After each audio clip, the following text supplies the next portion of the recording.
Greetings! Welcome here to Charles Boulevard. This is probably the last guitar talk that I'm going to have in the whole Charles Boulevard series. Well, and I wanted to talk about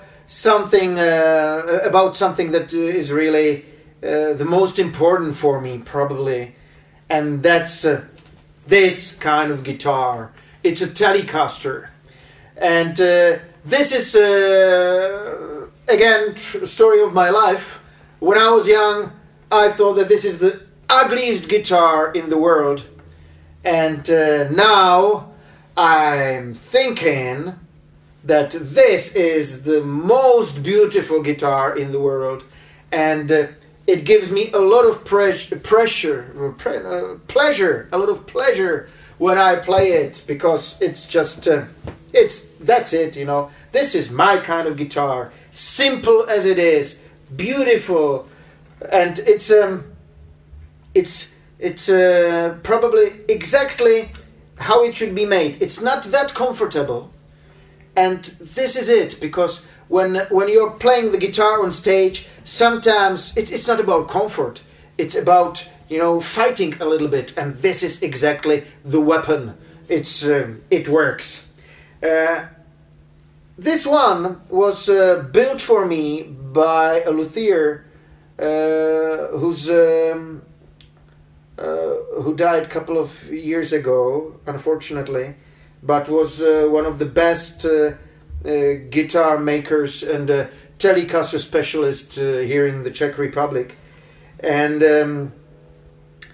I asked him to do something like an old Telecaster, but the neck shape should be similar to my beloved Music Man guitar. And he was fighting hard with it, and I think that he at first I thought that he didn't get even close, but I think that he almost nailed it. So it's very comfortable for me to play. It's built for me, so it should be. But he didn't nail it with the pickups. He put Fender Texas Special pickups that I found that are too dark for me. So I changed it for some vintage style. I think Seymour Duncan or something like that. But it wasn't that important, but it brought the light and the twang that Telecaster should have. And that was a lot of fun. The thing about Telecaster, it's some people think that it's a guitar for country music, and I disagree. It's a guitar for everything. I played it with a lot of distortion. I played it through my 5150 amp, which is a high gain amp. I played it clean, I played it everywhere, and it always delivered the sound. And imagine Jimmy Page played Telecaster when he was recording the first Led Zeppelin album, and you cannot talk about Led Zeppelin as country music, you know, especially about the early ones. So it's great, you can do whatever. But there's one thing that I love about Telecasters, and that's the combination of the pickups. And this is, when I was choosing my first Telecaster, I remembered Richie Cotton, who's a great Telecaster guitar player. When he worked with Poison, that was some kind of strange band, pop metal band, but his work with them was amazing, and I think it's in fact it's only one record of Poison that I like to listen sometimes, and I think everyone's great there. And he played a song called Until Suffer Fire and Ice, something like that, Fire and Ice.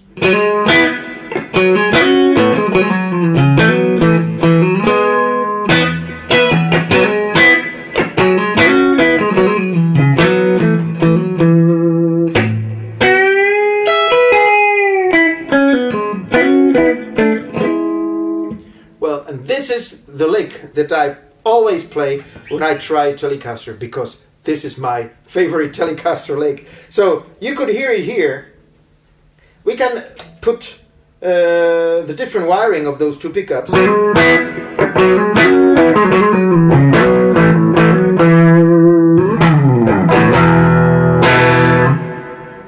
Nice.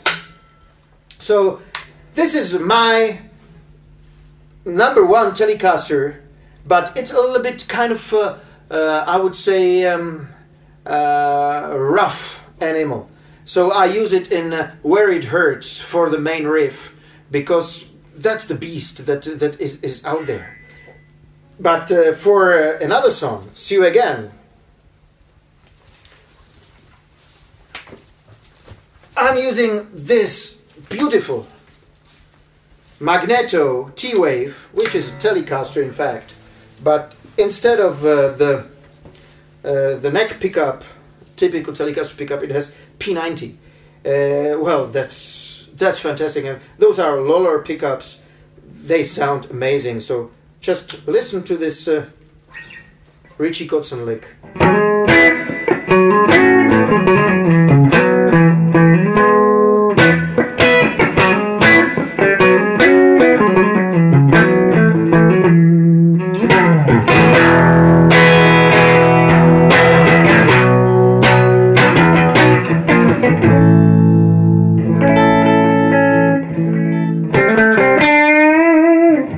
Listen how dynamic is the strength of this guitar, as all the Telecasters and all the single coil pickups.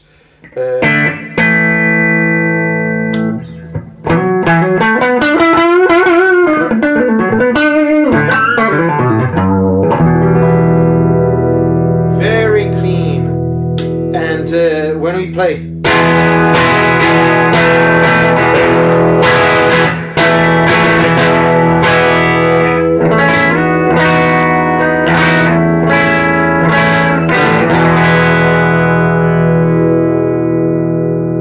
That's it. It's a beautiful guitar, amazing instrument, and I think there are only few out there in the world, and there are lots of great things that they did. They just kind of made the Telecaster design even better. Great looks, and the sound. Okay, that's it.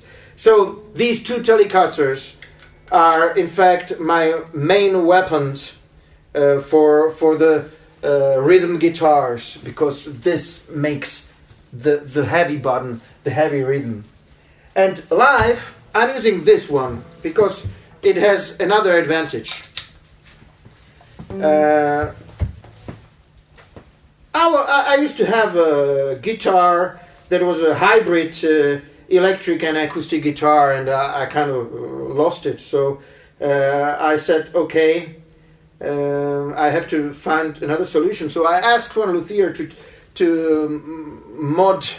modify this Squier Telecaster. I always like custom Telecasters because they just look kind of ugly enough that it's just beautiful. So this one is modified, changed. I have two P90 pickups. I can show you the lick again. Ah, that's not it.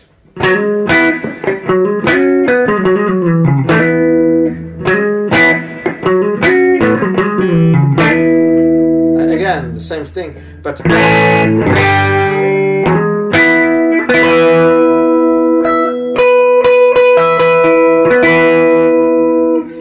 beautiful sound. More mid-range guitar, and I had one specialty, and it's just that when I want to play acoustic guitar on stage, I have acoustic guitar.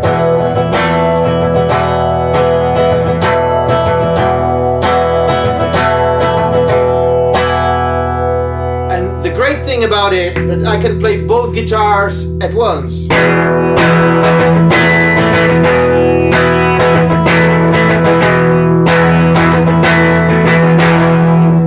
That's fantastic because I can control it, and I have two outputs, so I can put each output to one amp and to have acoustic guitar with acoustic amp and electric guitar in the electric amp, and then just with a switch of the toggle, I got it, and it's great. So that's a nice solution, and it wasn't that expensive. So I would recommend, if you want to change electric and acoustic guitars frequently on stage, this is one of the greatest solutions probably. I would prefer it instead of there is some digital emulation or whatever. This is kind of a real thing because it has a piezo pickups in the bridge, so it's very close to the acoustic. So I hope you enjoyed it. I hope you heard the difference between these Telecasters, and this is again very interesting story. You heard 3 Telecasters. It's true, those are not Fender Telecasters, but Telecasters, and each one sounds different, and each one feels different. So when I'm recording, as I said, the Marcus Telecaster is more for where it hurts. The Magneto is more for See You Again. And this one, in fact, I didn't use for recording at all, but I used it for one of the cover songs. So you can hear it there. And it's very different. Each of them is very different. So when I go for a Telecaster, I must test many of them to find out which one is the sound that I'm looking for. So in this case, for me, it's kind of difficult to buy a guitar at the internet store because you don't know what's buying, and that may be a problem. Well, but I hope you enjoyed it. I hope you enjoyed all our songs, because you heard almost everything already. Please think which ones you would like to have on the album, and we would really appreciate your opinion. So we're almost at the end. Watch the last show of Charles Boulevard, 1 or 2, I'm not really sure, and hopefully see you again at the future. So, viva Charles Boulevard!